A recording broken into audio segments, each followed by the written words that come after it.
इसका दंड तुम्हें अवश्य मिलेगा। मोदी जी, देवदूत को उस विधवा स्त्री के प्राण लेकर आना चाहिए था। उसके प्राण नहीं लाया तो खुद को सजा मिल रही है। देवदूत के मन में दया आ गई थी और वही दया उसका दुख का कारण बन गई।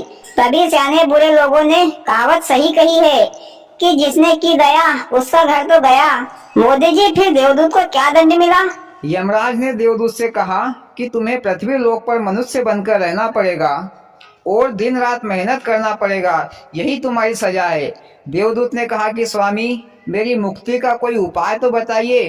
तो यमराज जी ने कहा कि तुम जब 3 बार मूर्खता पर हंसोगे तब तुम्हारी सजा समाप्त हो जाएगी। फिर यमराज ने देवदूत को मनुष्य बनाकर पृथ्वी पर फेंक दिया। मोदी जी, फेंक दिया? अरे उसके तो हाथ पैर टूट गए होंगे। अरे इतनी दूर से गिरेगा तो हाथ पैर तो छूटेंगे ही। अरे भैया, मेरे कहने का मतलब कि पृथ्वी पर छोड़ दिया। देवदूत के पास एक भी कपड़े नहीं थे। देवदूत को यमराज ने पूरी नग्न अवस्था में पृथ्वी पर छोड़ा और उस समय सर्दी का मौसम था। बेचारा देवदूत सड़क के किनारे बैठा ठंड के मारे कांप रहा था। इधर एक मोची अपने बच्चों के लिए कपड़े खरीदने के लिए बाजार उसी रास्ते से जा रहा था। तो मोची ने देखा कि कोई आदमी नग्न अवस्था में ठंड के मारे कांप रहा है। तो वह मोची बाजार से उस देवदूत आदमी के लिए कपड़े और कम्बल लेकर आया और उसे दे दिया और कहा कि भैया, तुम्हारा घर कहाँ है, मैं तुम्हें घर तक छोड़ देता हूँ।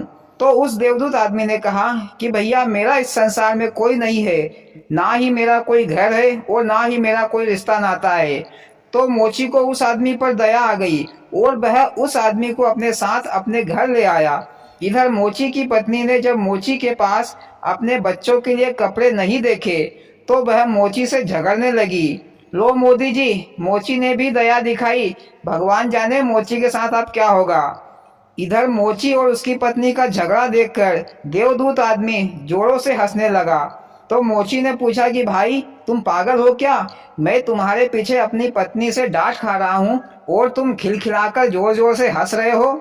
तो उस आदमी ने कहा कि